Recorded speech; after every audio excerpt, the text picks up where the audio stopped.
Welcome back. Well, discovering that a partner has cheated can be one of the most devastating and challenging experiences to overcome in a relationship. And regardless of how inconceivable it might seem, the harsh reality is cheating on a partner is not uncommon. So, why do people cheat, and can a relationship ever survive it? For today's agenda, we're joined by couples counsellor Melissa Ferrari and Shelley Horton from 9 Honey. Good morning. Welcome to you both. Good morning. Now, Shelley, I'm going to start with you because you've experienced this firsthand. Both sides. Both sides of this scenario. What do you think causes a partner to not just stray, but ultimately forge a relationship with someone else? I think you have to be unhappy in the relationship, and I think that you have to be weak.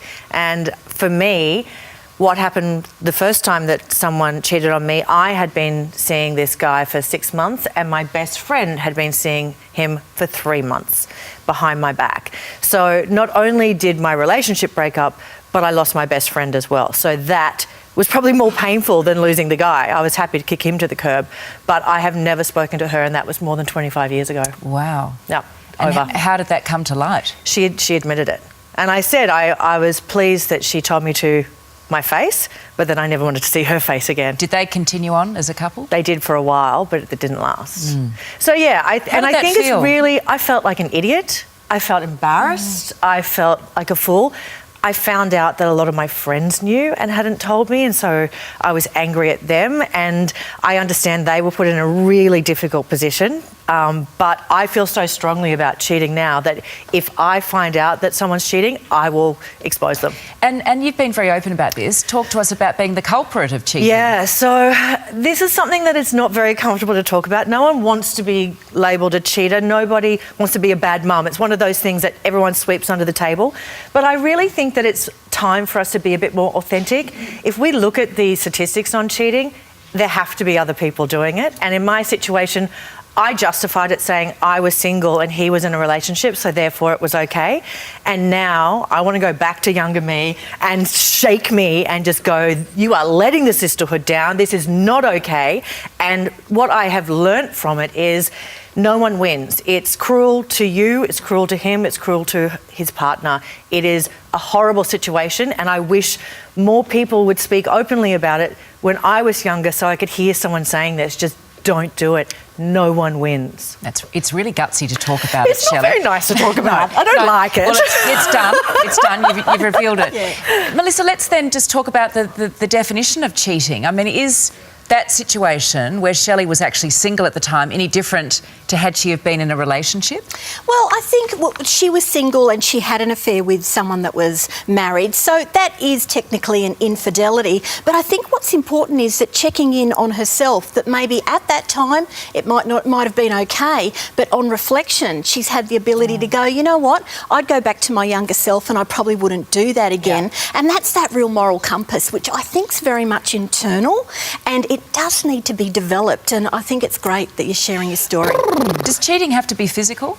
No, it doesn't have to be physical. It can be little things like sometimes people might just be messaging each other on social media, or it might be an old friend and, you know, you find that you're really liking a lot of their stuff and making lots of comments on Facebook. And I mention social media because it really does prop up affairs, unfortunately, and it is a lot where it does kind of start. And so even if you are commenting on someone's post a lot to get that engagement, you really could be stepping into the cheating zone.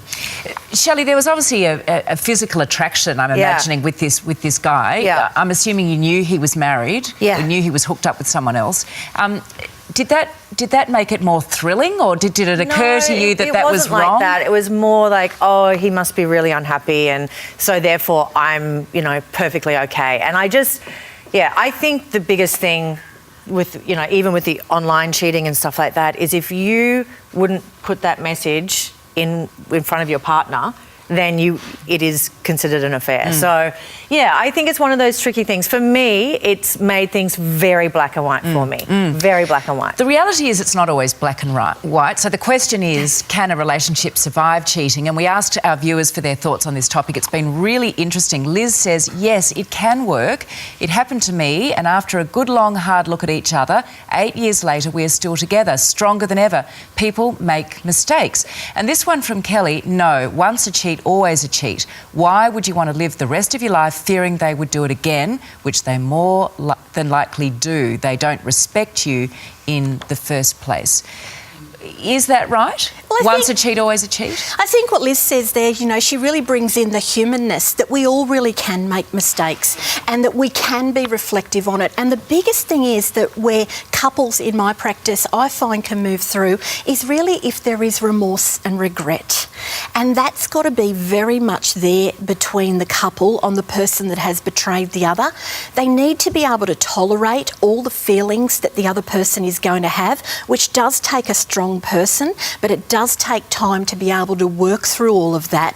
And you both need to be able to buy back into the relationship, particularly the one that has betrayed, really needs to work hard at making up for it. And you know, at times that can take years, but the thing about relationships are breaking up is hard to do.